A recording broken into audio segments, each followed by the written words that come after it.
Well, I've been involved in life sciences since the late 90s and in research during that same time frame, everything from material sciences, photonics, and into the life sciences, medical devices, etc.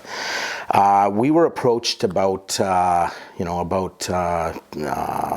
I guess it was about 2012, to look at a quasi-academic commercial entity on university endowment lands at UBC, to look at cannabinoid science, look at developing some sort of a research/commercial entity.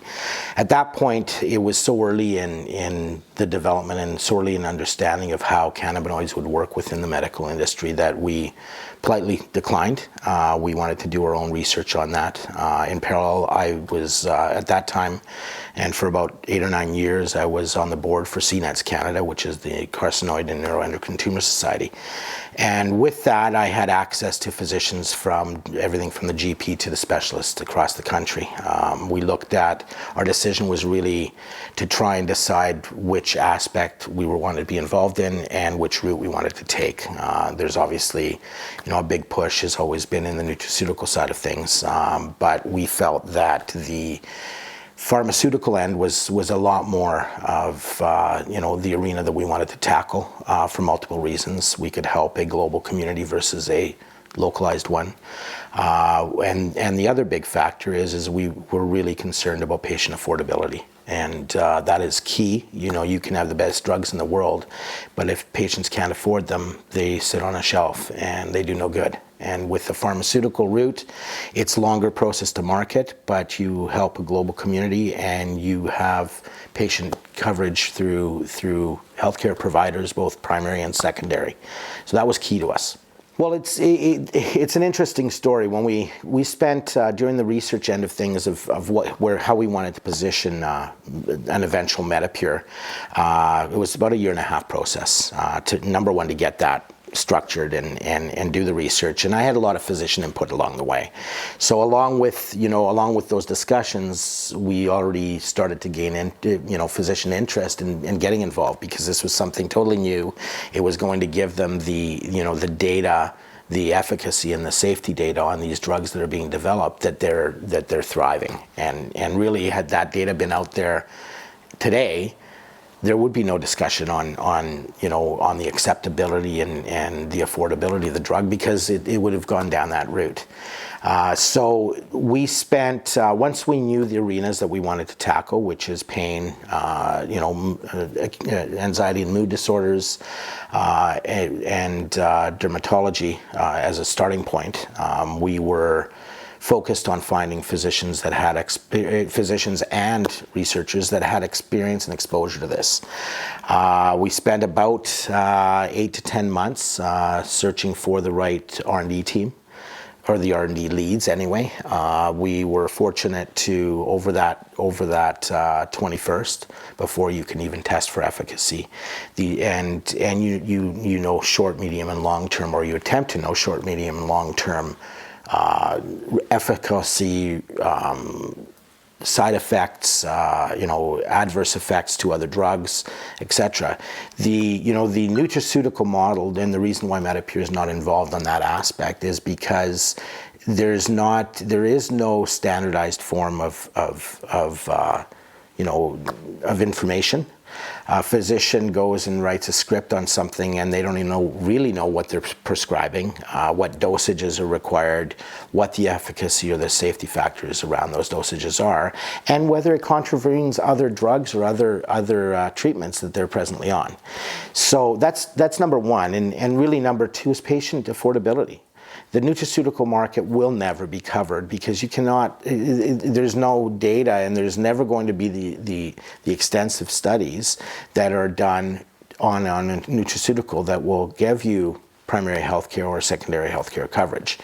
And if you develop a drug that's going to cost a patient $700 to $1,700 a month, depending on their need for this, and you don't have medical coverage, you're isolating the amount of patients that actually get the benefits.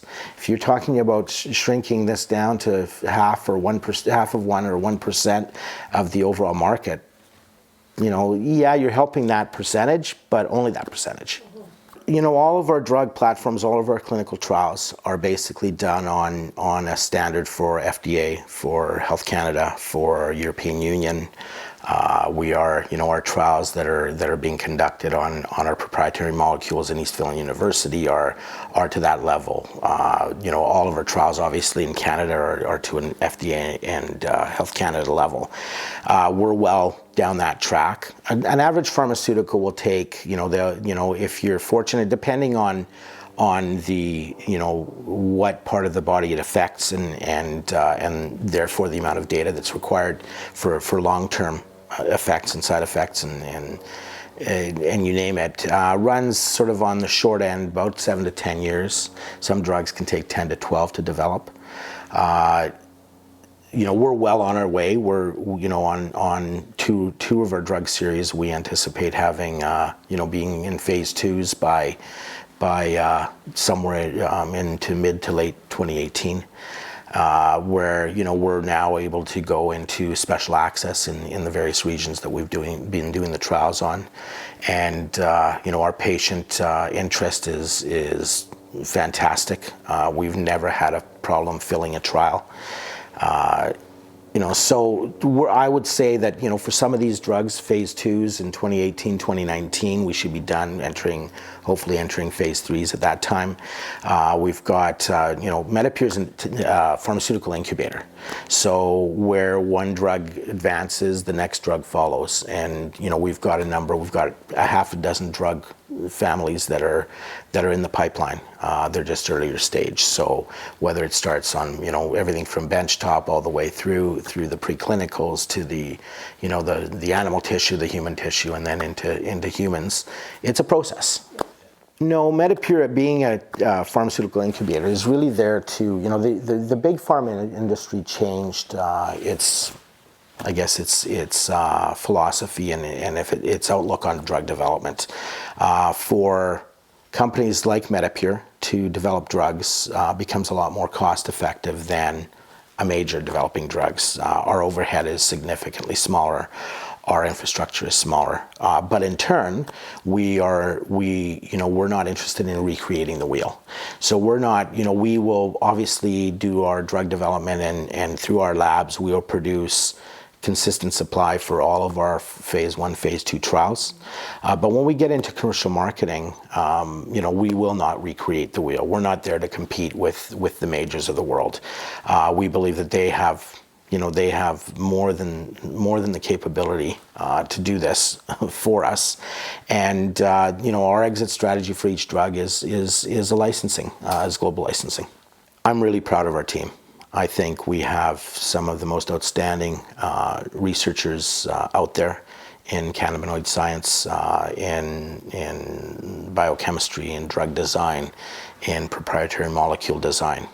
You name it. Our medical support team is outstanding. I don't think, as a group, we could form a better alliance, and that's our strength. It doesn't matter. The best ideas in the world come from execution, not from the idea itself. There's many good ideas and opportunities that are shelf bound because they don't have the right people to move them forward.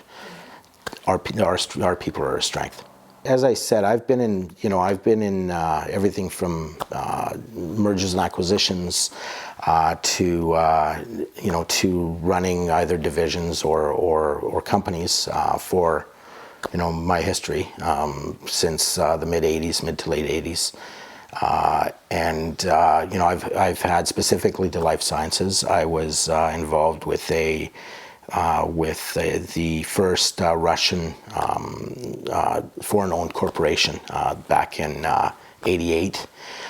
Brought over a team of 140 plus Russian Academy of Sciences PhDs in conjunction with our CEO out of Oxford and financed through a strong international partner. I've been in that. I was director for the company. I was involved in everything from government relations to, I've presided on the Canadian photonics missions to Singapore and to Asia, representing not only our companies but Canada. I've been involved in the UTAR, which was the material sciences and life sciences and photonics arena. We were involved in all aspects from military applications to commercial applications, volumetric memory, you name it.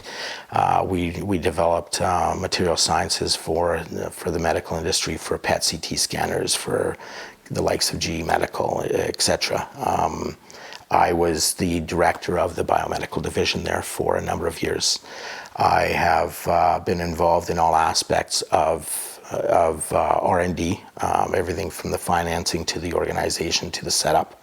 I have what I believe is quite a strong stamina and success record with all aspects of government, be it immigration to bring in key knowledge and a key knowledge base into Canada, to cutting red tape wherever necessary to facilitate research, relationships, negotiate major licensing deals, and again mergers and acquisitions for other aspects. I have a strong background in M&A overall.